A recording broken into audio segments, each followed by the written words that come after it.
Hello guys, welcome to another video. Today we are talking about Google Gear. তাহলে আজকে আমরা Google gear সম্বন্ধে বলবো।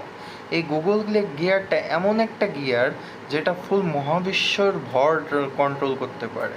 তাহলে আজকে জানা যাক এই গিয়ার সম্পর্কে।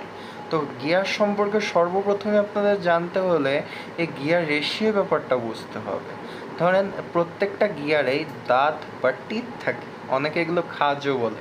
ধরেন দুটা গিয়ার যদি আপনারা পাশাপাশি রাখেন, একটা ছোট গিয়ার একটা বড় গিয়ার, একটার 20টা টিথ একটা 30টা টিথ, তাহলে গিয়ার রেশিও হবে 30/20 অর্থাৎ 1.5।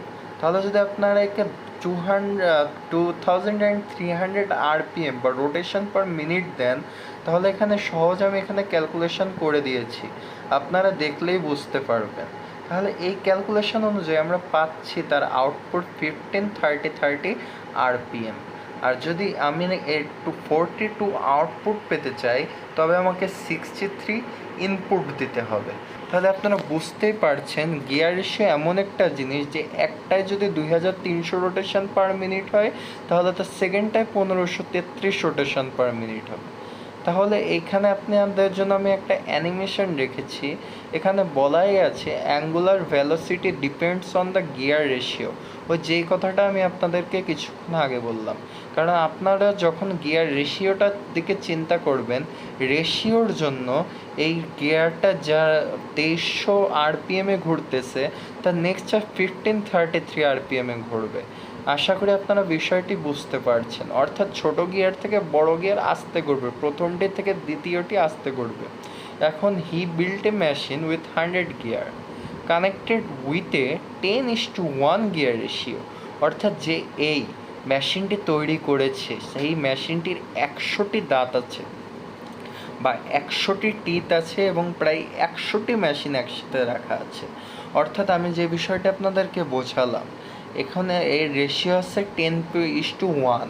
অর্থাৎ এর প্রথম গিয়ারটা যেটুক সময় ঘুরবে, তার দ্বিতীয় গিয়ারটা অবশ্যই তার 10 গুণ সময় পর ঘুরবে। তাহলে এখানে 100টা গিয়ার আছে।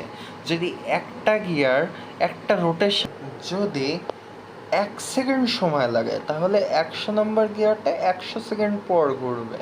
আর যদি এটা 1 মিনিট সময় লাগায়, তাহলে এটা 100 মিনিট পর ঘুরবে। কিন্তু এনার্জিটা যদি আপনারা চিন্তা করেন, একটা গিয়ার যখন ঘুরছে, সে যে পরিমাণ কাইনেটিক এনার্জি নিয়ে ঘুরছে, সে তার লাস্টেরটা ঘুরতে কিন্তু সে কাইনেটিক এনার্জিটা টোটালি পটেনশিয়াল এনার্জিতে কনভার্ট হচ্ছে। অর্থাৎ পুরোটাই বিভব শক্তিতে কনভার্ট হচ্ছে। এই বিভব শক্তিতে কনভার্ট হওয়ার কারণে এই যে শক্তিটা এর মধ্যে সঞ্চিত হচ্ছে, এই শক্তিটা এতই বেশি যে 100 গিয়ার 10:1 গিয়ার রেশিওতে ঘুরছে। বিজ্ঞানীদের ধারণা এটা যখন ঘোরা শেষ হবে, এর মধ্যে এত কাইনেটিক এনার্জি রূপান্তরিত হয়ে বিভব শক্তি বা পটেনশিয়াল এনার্জিতে রূপান্তরিত হবে, যা থেকে অনেক পৃথিবীর অজানা রহস্য জানা যাবে এবং দূরের এবং এর মধ্যে এত পটেনশিয়াল এনার্জি জমা হবে যাতে এটা পুরো মহাবিশ্বের ভর ওঠাতে সক্ষম হবে। কিন্তু দুঃখের বিষয় একটাই, যে এর একটা গিয়ার যদি ঘোরে, তবে তার পরের গিয়ারটি ঘুরতে কয়েকশো কোটি বছর সময় লাগবে।